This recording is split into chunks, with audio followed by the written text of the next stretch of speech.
Qurcana şəlaləsidir. Xan Sarayından təxminən 1 saat məsafədəyik.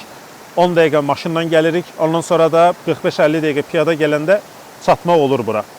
Xan Sarayının qala divarlarının yuxarı qapısında turba var, üstündə işarələr var. Orada Qurcana şəlaləsi yazılıb. Elə orayla qalxırsınız, həmin hissəyə deyirlər 1-ci rayon.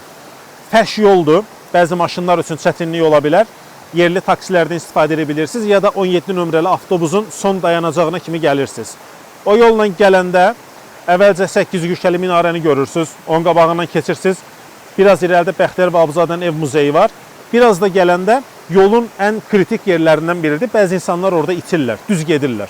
Həmin hissədə sola dönüb qalxmaq lazımdır. Divarda da qırmızı işarə var. Onu izləyirsiniz. Biraz qalxırsınız, evlərin arası ilə gəzə-gəzə keçirsiniz, daşlıq dərəyə çıxırsınız. O dərədə də yenə işarəni görəsiniz, turbanın üstündə. Onunla gəlirsiniz belə. 10-15 dəqiqə piyada gələndən sonra başqa bir işarə toplusu görəsiniz. Bir hissəsi Qurcananı göstərir, bəzi istiqamət də göstərir Xan Yaylağını. Həmin hissədən də düz davam eləyəndə yenə bir 10-15 dəqiqə piyada gəlirsiniz. Solda bulaq var, ortada turba üstündə işarə, sağda da meşənin içinə girən cığır. Həmin hissədə artıq gəldikcə ağacların üstünə boyalar yapışdırmışıq. Bir neçə il əvvəl müşfiqlə işləmişik bu marşrutu.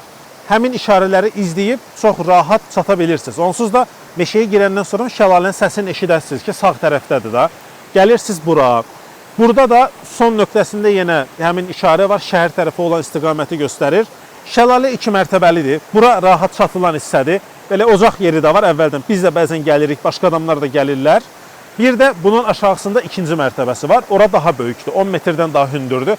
Ora enmək biraz çətindir. İndi oranın da maraqlı kadrlarını çəkəcək. Çünki bəzi insanlar aşağı düşmür, sadəcə bura baxır. Oranı da görmüş olasınız deyə. Şəki gələndə yüngül gəzinti eləmək istəsə, çox asan marşrutdur. Xan Sarayının yaxınlığında, şəhərdən çox uzaqlaşmadan, kəndlərə getmədən bir hiking marşrutu, təbiətin içində belə piknik yeri axtarsanız, gələ bilirsiniz. Bu videonu da telefonunuza yükləyin. Buna baxa-baxa gəlsəz, başqa heç nəyə ehtiyacınız olmayacaq.